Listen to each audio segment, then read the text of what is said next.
So when I first started farming the Southern Bulb Company, before they called me the Bulb Hunter and they just called me the Bulb Boy or sometimes just Flower, like they did when I was in college, I put a lot of these bulbs out here in this old field that was an old sweet potato field. And I've just left it alone until now. And take a look at these Grand Primo rows that are doing well. Some things haven't done well, and it's been a testament to what can withstand freezes and what can't. But I love this time of year because things really start to bloom. What you're seeing a lot of out there are just old rows of campanelles. We've got some snowflakes here, Leucogia mestivum. And those are exciting. And those can really fill out in large areas. Grand Primos continue to be some of the, just by far, the best bulbs we have out here. Now, if you'll notice over here, there's this dark blue, and for some reason, the voles have missed this little clump of Roman hyacinths. And I know when we think hyacinths, we're thinking those large double pink forms and white forms, but a hyacinth that will make clumps like this out here in a field all by itself is pretty darn amazing to me. And the fragrance on these is absolutely stunning. So these are the old Roman hyacinths, and look at just the clumps that these are making. Now, you know what happened right there?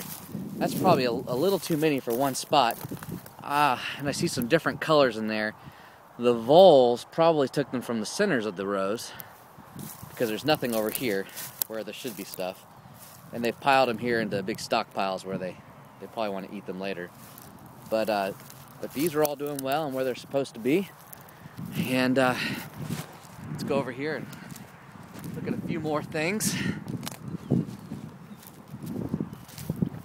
Boy, these are Italicus. You can see how the freeze hurt some of the Italicus. You can see the dead buds. They were about to bloom, but that, when we got down into the teens, that really hurt these. But some of them were a little bit later, so the Italicus are doing well. But you can see as a whole, you really need to be in a zone 8B or warmer. Let's see, what do we have here? Accidentally have some Texas stars mixed in here. This is a jonquil hybrid. It's like a jonquil. It's kind of like a tazetta. It's a little bit of the best of both worlds. And star-shaped. You can see the lighter lemon yellow petals and those darker centered golden cups. It's not really focusing that well. And then another little patch of Roman hyacinths out here in this old field. And then the star of the south, the campanelle. Some folks call it the giant jonquil. Usually two to three flowers heads on one stalk. And these make a lot of those large gold displays that we see. You can see how things really got mixed up here in the beginning.